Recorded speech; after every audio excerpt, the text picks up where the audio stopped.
So recently हमने मर्ज tag के planning के ऊपर 2 वीडियोस बनाए थे और उसके बाद बहुत सारे लोगों के ये डाउट्स थे कि कैसे हम मर्ज टैग के प्रोजेक्ट का जो फोल्डर स्ट्रक्चर होता है, एक स्केलेबल फोल्डर स्ट्रक्चर कैसे बना सकते हैं।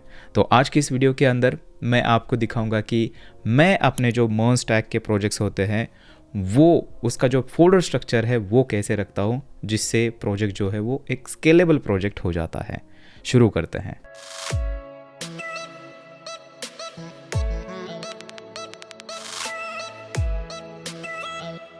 हेलो दोस्तों, मेरा नाम राकेश है और आपका स्वागत है कोडर्स ज्ञान चैनल के अंदर। आज हम देखेंगे कि कैसे एक मर्ज टैग प्रोजेक्ट का जो फोल्डर स्ट्रक्चर होता है वो हम बनाते हैं। उसके लिए मैं आपको लेके चलता हूँ हमारे कंप्यूटर स्क्रीन के ऊपर। यहाँ पर आप देख सकते हो कि हमारे पास VS कोड है और ये एकदम एम्प्टी है। यहाँ पर एक फ़ोल्डर जस्ट हमने बनाया है। अब इसके अंदर जो पूरा फोल्डर स्ट्रक्चर है मैं आपको दिखाऊंगा और ये पर्सनली मैं अपने प्रोजेक्ट्स के लिए करता हूँ। ठीक है। देखिए, सबसे पहली चीज़, जब भी हम मर्ज टैग का प्रोजेक्ट बनाते हैं तो हमारे पास क्या क्या होता है। हमारे पास फ्रंट एंड होता है जहाँ पे रिएक्ट या फिर नेक्स्ट.js का यूज़ करते हैं। हमारे पास बैक एंड होता है जहाँ पे Node.js एंड Express.js हम यूज़ करते हैं। MongoDB हम यूज़ करते हैं। तो उस हिसाब से ये जो प्लान है वो हम करेंगे। तो सबसे पहले क्या करते हैं ना, मेन चीज़ें जो होती है, 2 क्या चीज़ें हैं, फ्रंट एंड है एंड बैक एंड है। तो उसके लिए सबसे पहले हम 2 फोल्डर्स बनाएंगे। तो यहाँ पर थोड़ा सा मैं बड़ा कर लेता हूँ ताकि हमें प्रॉपर तरीके से दिखे। सबसे पहला जो फोल्डर है वो है बैकएंड के लिए। तो यहाँ पर बैकएंड ऐसा आप कर सकते हो या फिर सर्वर इस तरह से आप नाम दे सकते हो। जो भी आपको देना है दे सकते हो, कोई प्रॉब्लम नहीं इसके अंदर। तो हम इसको सर्वर नाम रखते हैं। और फ्रंट एंड के लिए यहाँ पर आप इसको फ्रंट एंड या फिर क्लाइंट आप दे सकते हो या फिर वेब आप दे सकते हो, क्योंकि वेब इसके अंदर वेब पेज एक्चुअली हम बनाते हैं तो इसको वेब जो है वो नाम आप दे सकते हो। तो हम यहाँ पर वेब देने वाले हैं।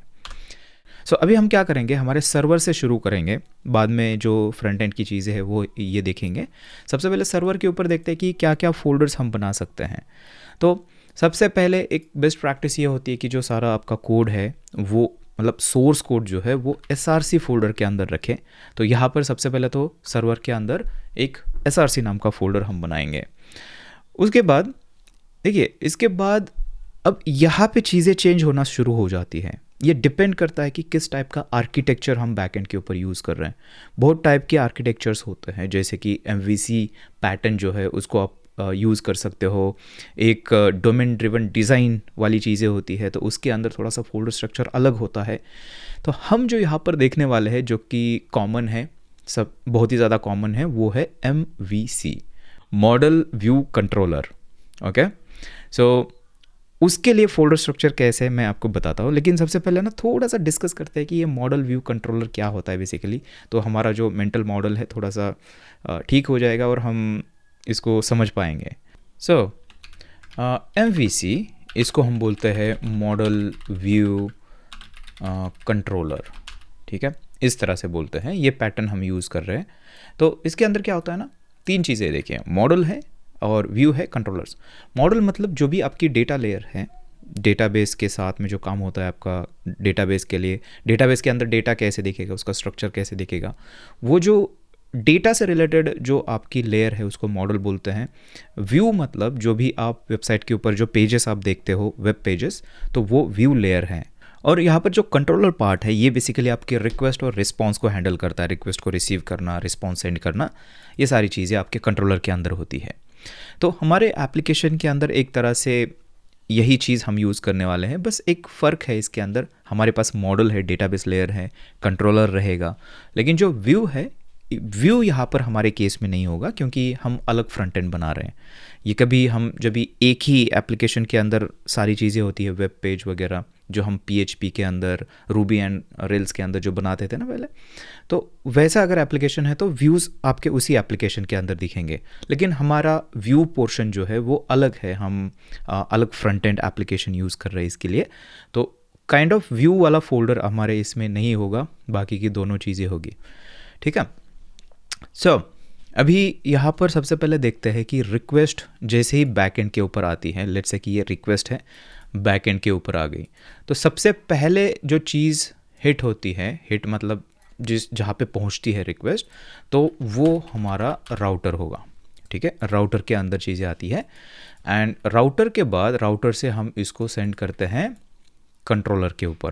राउटर के बाद ये जाएगी कंट्रोलर के ऊपर, देखिए कंट्रोलर, एंड कंट्रोलर के बाद जो कंट्रोल हम भेजते हैं इसको भेजते हैं हम सर्विसेज के ऊपर। अभी ये सर्विसेज क्या है? सर्विसेज मतलब और कुछ नहीं है, जो भी आपका बिजनेस लॉजिक होता है वो आपके सर्विसेज के अंदर जाता है। कंट्रोलर के अंदर क्या होता है? सिर्फ रिक्वेस्ट और रिस्पॉन्स को हैंडल करने का काम होता है। कंट्रोलर के अंदर हम कोई भी बिजनेस लॉजिक नहीं लिखते हैं। तो बिजनेस लॉजिक होता है आपके सर्विसेज के अंदर। कंट्रोलर क्या करता है? सर्विसेज को कॉल करता है, और सर्विसेज के अंदर का जो बिजनेस लॉजिक है उसको ये कंट्रोलर कॉल करता है। उसके बाद जो सर्विसेज होती है, देखिए हमारे पास एक डेटाबेस भी होगा, राइट? मोंगोडीबी हम यूज़ कर रहे हैं, तो डेटाबेस है हमारे पास। तो या तो सर्विसेज डायरेक्टली डेटाबेस को इस तरह से कॉल कर सकती है, या फिर एक बेस्ट प्रैक्टिस मतलब एक पैटर्न इसके अंदर हम यूज़ कर सकते हैं, जो कि है रिपॉजिटरी पैटर्न। सो रिपॉजिटरी हम क्या कर सकते हैं? डेटाबेस के लिए एक रिपॉजिटरी बेसिकली और एक एक्स्ट्रा लेयर आती है जो डायरेक्टली डेटाबेस के साथ काम करेगी। तो सर्विसेज से क्या हो जाएगा? सर्विसेज से हम रिपॉजिटरी को कॉल करेंगे एंड रिपॉजिटरी हमारे डेटाबेस से कम्युनिकेट करेगी और जो भी डेटा है वो गेट होगा। तो कुछ इस तरह से जो हमारा फ्लो है किसी भी रिक्वेस्ट का डेटाबेस तक पहुंचने का और वापस जाने का, इस तरह से होता है। सो अभी हमें क्या करना है? बस हर एक इस लेयर के लिए फ़ोल्डर्स क्रिएट करने हैं, राइट? सो यहाँ पर आते हैं SRC के अंदर। सबसे पहले राउट्स जो है उसके लिए फ़ोल्डर क्रिएट करेंगे। इसके अंदर सारे राउटर्स होंगे। मतलब क्या है इसका? एक्सप्रेस के अंदर ना हम मल्टीपल राउटर्स क्रिएट कर सकते हैं और बाद में उसको कंबाइन करते हैं हम एक राउटर के अंदर, मेन राउटर बन जाता है वो। सो लेट्स से कि हम ई-कॉमर्स एप्लीकेशन बना रहे हैं, तो यहाँ पे प्रोडक्ट राउटर ये हो सकता है। तो प्रोडक्ट राउटर इस तरह से, एंड ये नोटिस करिए कि डैश देके हम यहाँ पे राउटर वर्ड लिख रहे हैं। ये कन्वेंशन है, ज़रूरी नहीं कि ऐसे ही करना है, बट इससे जस्ट थोड़ी चीज़ें रीडेबल हो जाती है। जब आप इंपोर्ट करोगे तो आप देखोगे अच्छा ये प्रोडक्ट राउटर .ts है, ये प्रोडक्ट का राउटर है, राइट? एंड देन यहाँ पर फाइल के अंदर एक्सप्रेस की मदद से जैसे हम राउट बनाते हैं वैसे आप यहाँ पर बनाओगे और एक्सपोर्ट करोगे यहाँ से इस राउटर को। सो इस तरह से बाकी के जो आपके सारे राउटर्स हैं वो यही बनेंगे। जैसे यूज़र राउटर हो सकता है तो user-router.ts, इस तरह से बाकी की चीज़ें भी यहाँ पे करोगे। अब राउट्स के बाद जो हमारा लेयर कॉल होती है वो है कंट्रोलर्स। तो यहाँ पर कंट्रोलर्स के लिए एक फोल्डर बनाते हैं एंड इस कंट्रोलर के अंदर लेट्स से कि प्रोडक्ट का ही कंट्रोलर हम बना रहे हैं, तो यहाँ पर करते हैं प्रोडक्ट controller.ts। ठीक है, TS JS जो भी आपको यूज़ करना है, मैं TS यहाँ पर रेफरेंस के लिए यूज़ कर रहा हूँ, लेकिन आपका जावास्क्रिप्ट भी हो सकता है यहाँ पर। सो इस तरह से अगेन यहाँ पर भी देखिए कि हमने यहाँ पे एक डैश कंट्रोलर वर्ड जो है वो ऐड किया है। ठीक है, अब कंट्रोलर के बाद जो हमारा कंट्रोल जाएगा वो कहाँ पे जाता है? याद है? वो जाता है सर्विसेज के अंदर। तो SRC के अंदर सर्विसेज नाम का एक फ़ोल्डर बनाते हैं एंड लेट्स से कि प्रोडक्ट का जो बिज़नेस लॉजिक है प्रोडक्ट हैंडल करने का, तो वो यहाँ पे आएगा। तो उसके लिए प्रोडक्ट service.ts इस तरह से एक सर्विस बनेगी बेसिकली, जिसके अंदर हम बिज़नेस लॉजिक लिखेंगे प्रोडक्ट से रिलेटेड। ओके, सो सर्विसेज के बाद जो हमारा नेक्स्ट है वो है रिपोजिटरीज, राइट? सो यहाँ पे एक फ़ोल्डर बनाते हैं रिपोजिटरीज इस तरह से, एंड बताइए क्या नाम होगा इसका? आपने सही गेस किया, प्रोडक्ट रिपोजिटरी कर सकते हैं .ts इस तरह से। देखिए मैं थोड़ा सा आपको बड़ा करके दिखाता हूँ, product-repository.ts। इसके अंदर वो आपका कोड रहेगा जो डेटाबेस को एक्सेस करेगा। ठीक है, ये आपको याद रखना है यहाँ पर।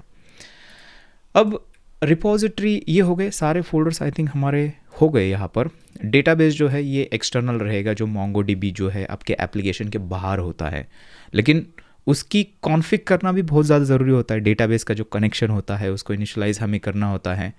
तो उसके लिए हम क्या कर सकते हैं, SRC के अंदर यहाँ पे एक कॉन्फ़िग फोल्डर हम बनाते हैं, और इस कॉन्फ़िग फोल्डर के अंदर जितने भी इनिशियलाइजेशंस होंगे आपके डेटाबेस के, तो db.ts, और यहाँ पे जो है, यहाँ पे हम db कनेक्शन कर सकते हैं बेसिकली इस फाइल के अंदर, राइट। सो ये हो गया।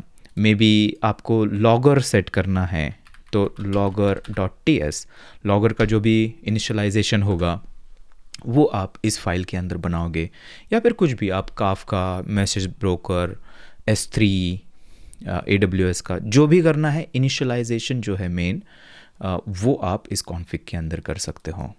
ओके, अभी जब भी हम Express.js के अंदर काम करते हैं तो आपको पता है, हम ऑथेंटिकेशन को चेक करना या फिर रिक्वेस्ट को लॉग करना, वो हम मिडलवेयर के थ्रू करते हैं, राइट। तो मिडलवेयर एक चीज़ होती है, मिडलवेयर, तो हमारा केस में मिडलवेयर यहाँ पे आ जाता है। देखिए, मिडलवेयर बेसिकली आपके राउटर और कंट्रोलर के बीच में रहता है, इसको यहाँ पे ऐड कर सकते हैं। मल्टीपल मिडलवेयर्स हो सकते हैं, चेन के अंदर ऐड कर सकते हैं कि कंट्रोलर तक जो है कंट्रोल पहुँचने से पहले मिडलवेयर के थ्रू चीज़ें जाती हैं, राइट। ये एक्सप्रेस के अंदर होता है। तो उसके लिए हम क्या करेंगे, यहाँ पे जो सारे मिडलवेयर्स होंगे उनको हम इस तरह से हम स्टोर कर सकते हैं मिडलवेयर्स फोल्डर के अंदर। तो नेमिंग ऐसी हो सकती है, लेट्स से ऑथेंटिकेशन का मिडलवेयर हम बना रहे हैं, तो auth middleware.ts, इस तरह से आप इसका जो नेम है वो दे सकते हो, राइट।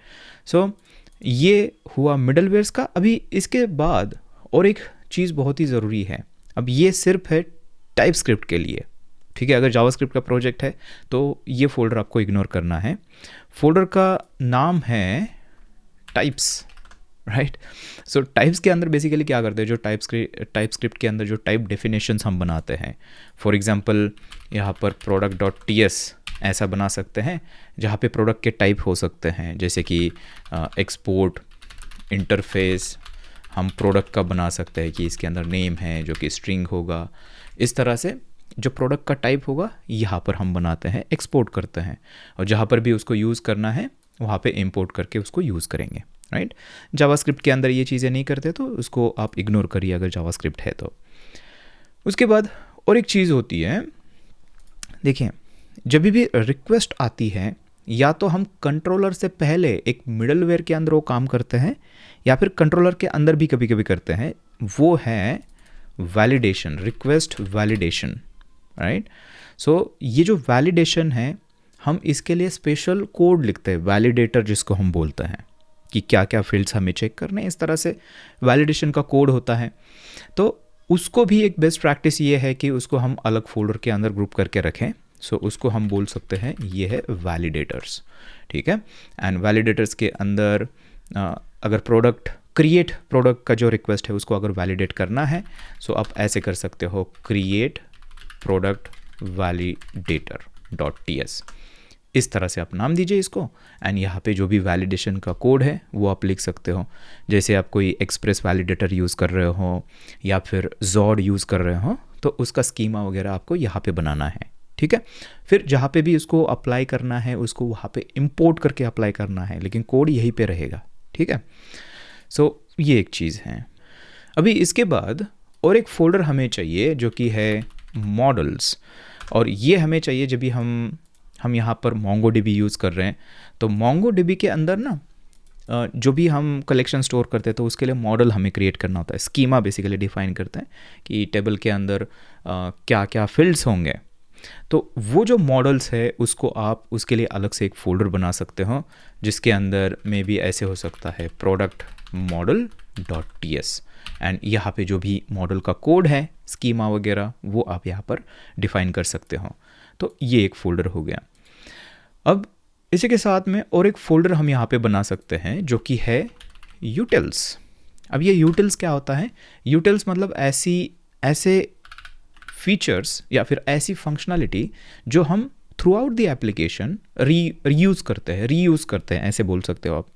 फॉर एग्जांपल डेट को फॉर्मेट करना है तो वो कहीं पे भी यूज़ कर सकते हैं, तो वो एक यूटिलिटी फंक्शन हो गई हमारी, जो कि हम कहीं पे भी इंपोर्ट करके यूज़ कर सकते हैं, राइट। तो बेसिकली किसी भी कोड को अगर हमें रिपीट हम कर रहे हैं किसी जगह पर, तो उसको हम क्या कर सकते हैं, एक यूटिलिटी फंक्शन के अंदर उसको एब्स्ट्रैक्ट कर सकते हैं, मतलब उसके अंदर रख सकते हैं, एंड फिर उसको जहाँ पे भी हमें यूज़ करना है उस फंक्शन को हम इंपोर्ट कर सकते हैं। तो वो होती है यूटिल फंक्शंस। तो यहाँ पे आप कर सकते हो मे बी प्रोडक्ट से रिलेटेड कोई यूटिल है तो product.ts, प्रोडक्ट utils.ts ऐसे कर सकते हो, या फिर इसको एक कॉमन फाइल जैसा आप रख सकते हो, index.ts फाइल इसके अंदर बना के जो सारी यूटिलिटी फंक्शंस है वो यहाँ से आप कर सकते हो। Let's see export format date, right, function है ये फंक्शन इस तरह से, एंड जो भी डेट है रिसीव करोगे आप, डेटा रिसीव कर रहे हैं एंड डेटा रिटर्न कर रहे हैं प्रोसेस करके। सो बेसिकली इस तरह से ये एक यूटिलिटी फंक्शन हो गई जहाँ पे भी एप्लीकेशन के अंदर आपको इसको यूज़ करना है, बस आप इसको इंपोर्ट करिए, डेटा पास करिए और आपको डेटा प्रोसेस होके मिलेगा, राइट।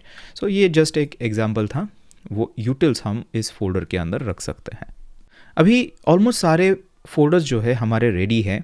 यहाँ पर अभी एक 2 फाइल्स हमें चाहिए बस, ठीक है। सो SRC के अंदर हम क्या करते हैं, जब भी एक्सप्रेस का एप्लीकेशन बनाते हैं तो app.ts एक फ़ाइल बनाते हैं। यहाँ पे क्या करते हैं, इसके अंदर हम इनिशियलाइज करते हैं एक्सप्रेस के ऐप को। याद है, const app is equal to express को ऐसे कॉल करके जो ऐप बनाते हैं हम, वो यहाँ पे इनिशियलाइज करते हैं। प्लस इसके अंदर जो राउटर है उसको भी इनिशियलाइज करते हैं। राउटर इनिशियलाइज राउटर, मतलब ये जो राउट्स के अंदर जितने भी राउटर्स बनाए ना, उसको बेसिकली यहाँ पे आप लाके रजिस्टर करते हो सारे राउट्स को। जो मिडलवेयर्स होते हैं उनको भी यहाँ पे आप कर सकते हो इस फाइल के अंदर, या फिर डायरेक्टली राउटर के अंदर इंडिविजुअली अगर किसी राउटर के ऊपर ही लगाना है मिडलवेयर तो वहाँ पे कर सकते हो। तो ये जो बेसिक इनिशियलाइजेशन वाली, एप्लीकेशन इनिशियलाइजेशन वाली जो चीज़ें होती है वो यहाँ से करते हो, और यहाँ से ना फाइनली आप एक्सपोर्ट जो भी ऐप आपने इनिशियलाइज किया है यहाँ से आप इसको एक्सपोर्ट करते हो, ठीक है। यहाँ पे कोई सर्वर रन नहीं करते हो, जो app.listen करते हैं ना तो सर्वर रन हो जाता है, वो इस फाइल के अंदर नहीं करना है आपको। इसका रीज़न ये है कि ये सेम फाइल जब भी हम टेस्टिंग करेंगे तो ये सेम फाइल जो है टेस्टिंग के अंदर इंपोर्ट करके वहाँ पे यूज़ की जाती है। तो अगर इसके अंदर अगर सर्वर आप रन करोगे तो टेस्टिंग के लिए 2 सर्वर रन हो जाएंगे। एक टेस्ट जो रनर है वो एक सर्वर रन करेगा, प्लस आपका app.listen अगर वो लाइन है तो वो और एक सर्वर रन हो जाएगा, तो प्रॉब्लमेटिक हो सकता है। तो यहाँ पे कोई सर्वर नहीं रन करना है। सर्वर रन करने के लिए आप अलग से एक फ़ाइल बनाते हो, server.ts इसको नाम दे सकते हो, और यहाँ पर वो जो ऐप वेरिएबल था उसको इस तरह से इंपोर्ट कर सकते हो, एंड देन app.listen इस तरह से जो आपका सर्वर है वो आप यहाँ पर रन करते हो, ठीक है। इस तरह से ये होना चाहिए। तो इसके लिए ये server.ts फाइल हमारी है। अब इसके बाद हमें और एक चीज़ करनी है जो कि है टेस्ट फोल्डर। बाकी के सारे फोल्डर्स हमारे रेडी है। टेस्ट फोल्डर बेसिकली हम क्या करते हैं, सर्वर के अंदर यहाँ पर रखेंगे। ये बहुत सारे लोग SRC के अंदर भी रखते हैं, वहाँ पे भी रख सकते हो, बट मैं पर्सनली यहाँ पे इसको आउटसाइड रखता हूँ क्योंकि ये हमें प्रोडक्शन के अंदर नहीं चाहिए होता, ये सिर्फ डेवलपमेंट के अंदर है। तो प्रोडक्शन के अंदर SRC फोल्डर चाहिए होता है, तो उसको हम टाइपस्क्रिप्ट है तो कंपाइल करने में थोड़ा सा ईजी हो जाता है। इसको हम डायरेक्टली इग्नोर कर सकते हैं, ये पूरे फोल्डर को। SRC को हम इंक्लूड कर सकते हैं कंपाइलेशन के अंदर, तो इसलिए इसको मैं सेपरेट रखना प्रिफर करता हूँ। और टेस्ट फोल्डर के अंदर बेसिकली जितनी भी टेस्ट आपको लिखनी है, यूनिट टेस्ट हो सकती है आपकी, या फिर इंटीग्रेशन टेस्ट होती है, वो सारी आप इस फोल्डर के अंदर करते हो, ठीक है। तो ये बेसिकली फोल्डर स्ट्रक्चर है, ज़्यादा इसको कॉम्प्लिकेटेड करने की ज़रूरत नहीं है, सिंपलेस्ट है और सारी चीज़ें अपनी अपनी जगह पर हैं। इस तरह से हम इसको प्रॉपर तरीके से मेंटेन कर सकते हैं, ऑर्गेनाइज कर सकते हैं। सो ऑलमोस्ट अभी सारी चीज़ें हो चुकी है। यहाँ पे एक चीज़ बची है जो कि है package.json कहाँ पे आएगा, .env कहाँ पे आएगी। तो उसके लिए बेसिकली क्या होता है कि ये जो रूट फोल्डर है इसके अंदर ही हमारा जो package.json है वो रहेगा। सो उसके लिए यहाँ पर टर्मिनल ओपन करते हैं एंड यहाँ पर हम cd सर्वर के अंदर चलते हैं एंड यहाँ पे आप कर सकते हो npm init-y, तो जो package.json फाइल वगैरह है वो क्रिएट हो जाएगी। तो देखिए ये रूट में आ चुकी है यहाँ पर। इसके अंदर जो भी आपकी डिपेंडेंसीज़ है वो यहाँ पर रहेगी। एंड इसी के साथ में बहुत सारी कॉन्फ़िगरेशन फाइल्स हम बनाते हैं, जैसे ESLint की हो सकती है, git ignore हो सकता है। ये सारी चीज़ें यहाँ पे आएगी रूट के अंदर, ठीक है। ये एस सर्वर का जो रूट है यहाँ पे आती है वो सारी फाइल्स। उसमें से एक है .env फाइल, जो भी सीक्रेट्स हम रखते हैं तो वो .env के अंदर रखते हैं, तो वो यहाँ पर आ जाएगी इसी रूट के अंदर। अब इसके अंदर ना एक बेस्ट प्रैक्टिस मैं आपको बताता हूँ। जब भी आप .env यूज़ करते हो, लेट्स से कि यहाँ पे आपने कुछ बनाया है, API की इस तरह से रखा हुआ है, और जब भी आप टीम के अंदर काम करते हो ना, तो आपको एक चीज़ और करनी चाहिए, जो कि है यहाँ पर सेम फाइल को कॉपी पेस्ट करना है एंड यहाँ पर आपको करना है .env.example, इस तरह से कुछ रीनेम इसको कर सकते हो, और इसके अंदर की जो API की है वो हटा देनी है, ठीक है। इससे होता क्या है, इससे होता ये है कि ये जो .env जो है ना मेन वाली, इसको हम गिट इग्नोर के अंदर डालते हैं, मतलब हमारे गिट के अंदर उसको भेजते नहीं, गिटहब के ऊपर रिपोजिटरी के अंदर, क्योंकि वो सीक्रेट है। बट अगर आपके टीम के अंदर कोई दूसरा टीम मेंबर है, वो क्या करेगा, जैसे इस कोड को क्लोन करेगा तो उसको env फाइल बनानी होगी, तो ये वाली क्या करेगा, इसको रीनेम करेगा एग्जाम्पल से, वो ऐसे करेगा खुद के कोड में, एंड देन अपनी जो वैल्यूज़ है खुद डालेगा उसके अंदर। तो बेसिकली एक सैम्पल आप इसको बोल सकते हो एग्जाम्पल की क्या क्या कीज़ है इसके अंदर, उसके लिए हम ये एग्जाम्पल फाइल रखते हैं और ये गिट के अंदर जाती है, ठीक है। सो ये हो गया। तो अभी हमारा यहाँ पे जो सर्वर सेटअप है, ये मतलब सर्वर का पूरा हो चुका है। अभी हम देखते हैं कि फ्रंट एंड के ऊपर चीज़ें कैसी होगी। अब ये फ्रंट एंड जो है ना, ये डिपेंड करता है कि कौन सा फ्रंट एंड फ्रेमवर्क आप यूज़ कर रहे हो। बहुत सारे अवेलेबल है फ्रंट एंड फ्रेमवर्क्स, रिएक्ट हो सकता है, नेक्स्ट हो सकता है, टैनस्टैक हो सकता है, जो भी आप यूज़ कर रहे हो इसमें से। तो हम क्या करेंगे, हम Next.js को अभी यूज़ करेंगे, और Next.js के अंदर मैं आपको दिखाऊंगा कि कैसे जो फोल्डर स्ट्रक्चर है वो होना चाहिए। अब उसके अंदर बहुत सारी चीज़ें ऑलरेडी जो फोल्डर स्ट्रक्चर है बन के आता है, लेकिन कुछ थोड़ी सी ट्विक्स हम इसके अंदर यूज़ कर सकते हैं, जिससे हमारा कोड और भी जो है स्केलेबल बन जाए और लॉन्ग टर्म में उसको हम मेंटेन कर पाए। सो उसके लिए सबसे पहले हमें जाना है Next.js के ऑफिशियल वेबसाइट के ऊपर। सो यहाँ पर हम आ चुके हैं Next.js के ऑफिशियल वेबसाइट के ऊपर, और देखिए बन की मदद से हम इसको इंस्टॉल करेंगे। तो वापस चलते हैं एंड यहाँ पर चलते हैं cd एक back end then web folder के अंदर, ठीक है। एंड यहाँ पर करते हैं बन create next app latest, and ये पूछेगा प्रोजेक्ट नेम, आपको डॉट प्रेस करना है। क्यों? क्योंकि हमारा फोल्डर ऑलरेडी एग्जिस्ट करता है वेब नाम से, हमें कोई नया फोल्डर क्रिएट नहीं करना है। डॉट करेंगे तो इसी फोल्डर के अंदर पूरा जो एप्लीकेशन है वो सेटअप हो जाएगा। एंटर करते हैं, टाइपस्क्रिप्ट येस यूज़ करनी है, ESLint यूज़ करनी है, टेलविंड CSS यूज़ करनी है, एंटर जो भी डिफ़ॉल्ट ऑप्शन है हम करते जाएंगे।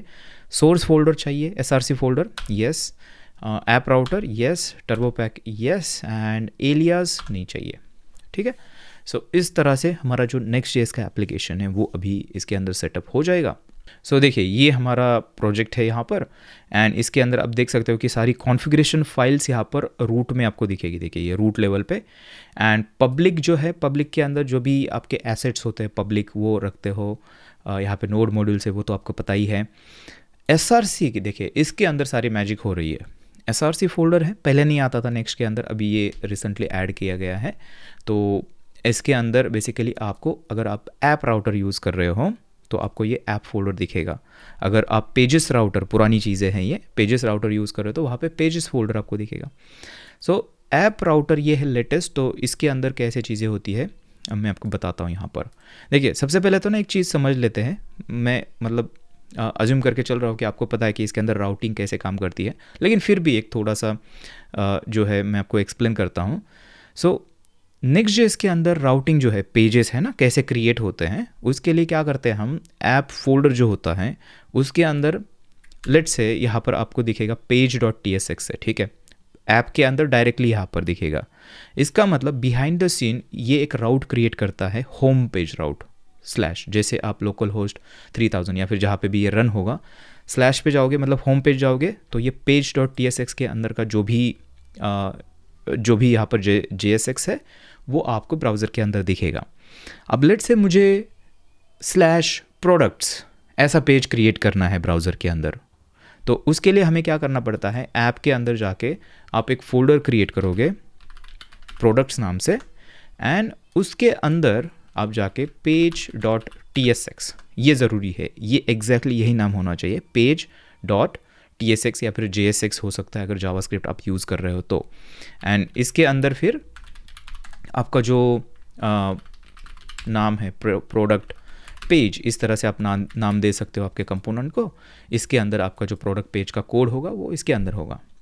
तो नेक्स्ट.जेएस अभी क्या करेगा, नेक्स्ट.जेएस यहाँ पे जो राउट बनाएगा, पेज बनाएगा, वो बनाएगा /products और उसके अंदर page.tsx देखेगा तो वही होगा /products, हमारा एक पेज बन जाएगा, राइट। तो इस तरह से ये राउटिंग काम करती है।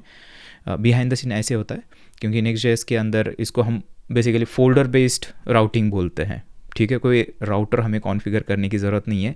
अगर ये प्लेन रिएक्ट होता था तो उसके अंदर चीज़ें थोड़ी सी अलग तरीके से काम करती थी, वहाँ पे हमें राउटर भी सेटअप करना पड़ता है। तो उसके अंदर हम क्या कर सकते हैं ना, SRC के अंदर में भी आप पेजेस नाम का फ़ोल्डर क्रिएट करते थे और हर एक पेज के लिए एक कंपोनेंट बना सकते थे को, अगर प्लेन रिएक्ट अगर हम यूज़ करते थे तो, ठीक है। अब यहाँ पर नेक्स्ट.जेएस के अंदर ना इन्होंने इनफैक्ट डॉक्यूमेंटेशन के अंदर भी ये मेंशन किया है कि कैसे आपके फोल्डर स्ट्रक्चर जो है उसको ऑर्गेनाइज कर सकते हो। तो उसके लिए मैं आपको एक चीज़ बताता हूँ। लेट्स से कि प्रोडक्ट्स जो है ये फोल्डर है, इसके अंदर हमारे /products वाला पेज है।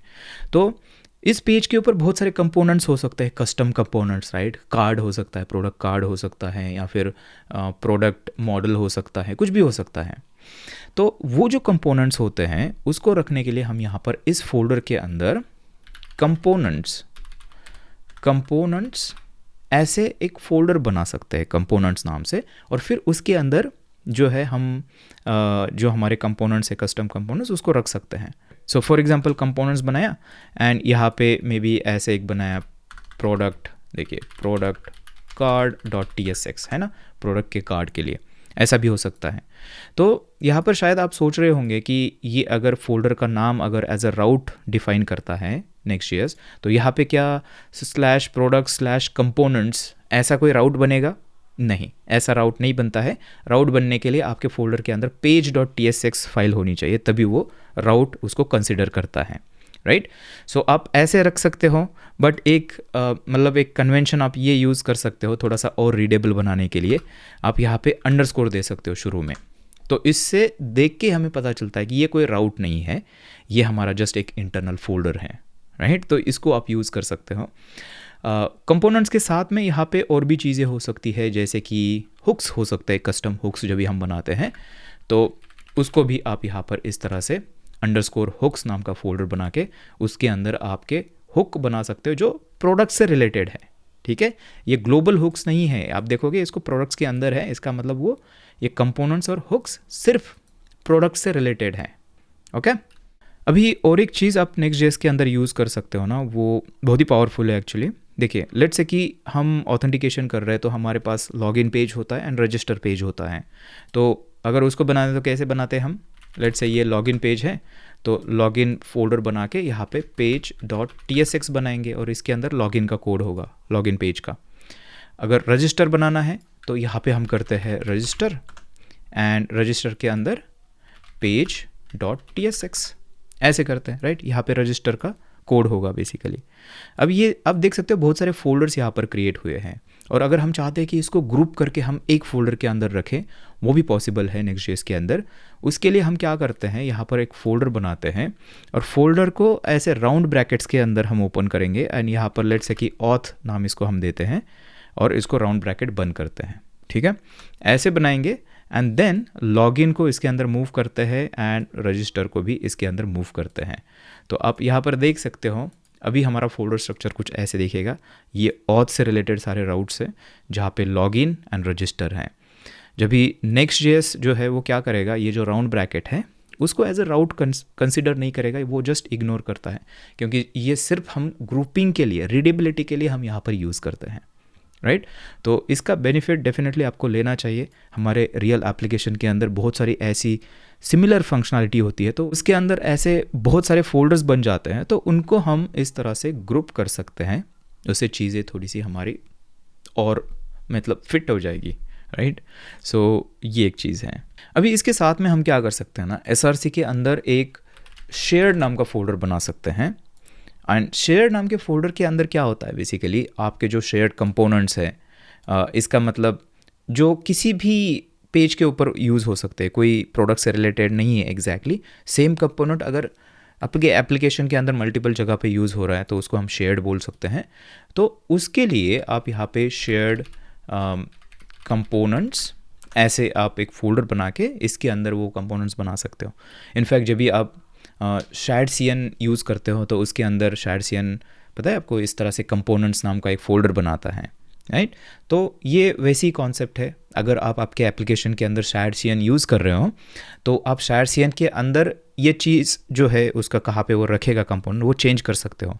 वो just I think components folder के अंदर रखता है रूट लेवल पे, यहाँ पे SRC के लेवल पे आप उसको मेंशन कर सकते हो कि शेयर्ड के अंदर रखना, तो हमारा प्रोजेक्ट जो है थोड़ा सा ज़्यादा रीडेबल हो जाएगा, राइट।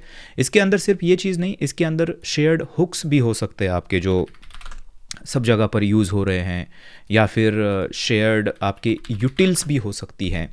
तो इसको आप यहाँ पर रखते हो यूटिल्स, या फिर बहुत सारे लोग लिब नाम का फोल्डर बनाते हैं, तो ठीक है वो भी आप कर सकते हो, लेकिन मैं पर्सनली कुछ ऐसे बनाता हूँ। अभी ये फ्रंट एंड का हो चुका है, ठीक है, सिंपल रखना है, आपको कॉम्प्लिकेट नहीं करना है, ये हो गया। अब यहाँ पे ना और एक फोल्डर हम बाहर क्रिएट कर सकते हैं इन्फ्रा नाम से।